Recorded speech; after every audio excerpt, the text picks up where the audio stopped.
My counterpart is Lucy Mwaura for the sign language interpretation. And remember, we would love to hear from you. You can send us your comments on KBC Channel 1 on our social media pages and also on my pages, that is Cynthia Nyamai. Now, President William Ruto and his Ugandan counterpart, President Yoweri Museveni, joined AUC candidate Raila Odinga in Siaya during the final day of the Luo Cultural Festival. The two heads of states reiterated their commitment to enhance social and economic integration of African countries for the sake of development. President Ruto also unveiled projects worth 500 million shillings in Siaya County, including 100 million shillings donation to the fishing community.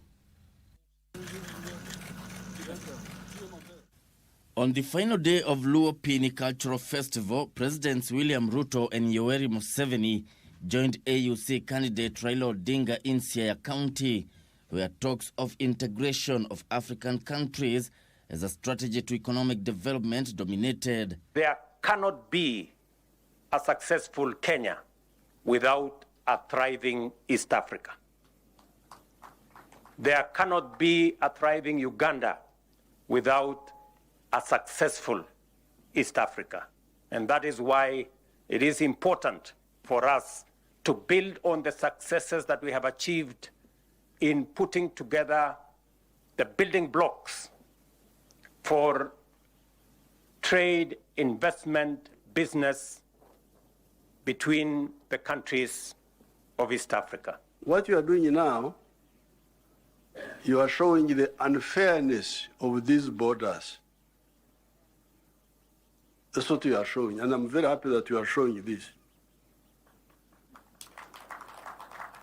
These borders, what right do they have to divide people like this? President Ruto implored on Kenyans to take pride in the diversity of cultures and heritage in the country. And then we have this for poultry trapping at night.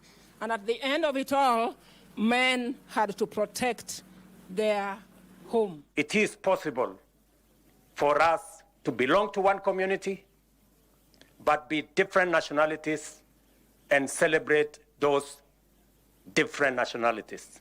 We can also be different communities as we are in Kenya, but also celebrate our nationality as one indivisible nation. The head of state also unveiled projects worth 500 million shillings in Siaya County, including a donation of 100 million shillings to the fishing community in Nyanza region as part of support to the cultural festival. Right there in Wichloom, we will be building a fish landing site at a cost of 100 million shillings to support the fishing community as part of taking this tradition and culture of fishing to the next level. The president also opened the 400 million shillings Ramogi campus that will start admissions this month.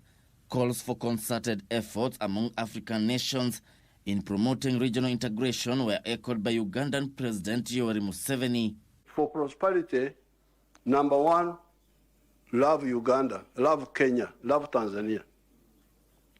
But secondly, Uganda is not enough. Soko ya Uganda haitoshi. That's how we talk of our second principle is Pan-Africanism. Love Africa. AUC candidate Raila Odinga called on African governments to work on measures to enhance inter-country trade to match up other continents. This gathering here is not political. It's just cultural. To bring people together, people who share common culture.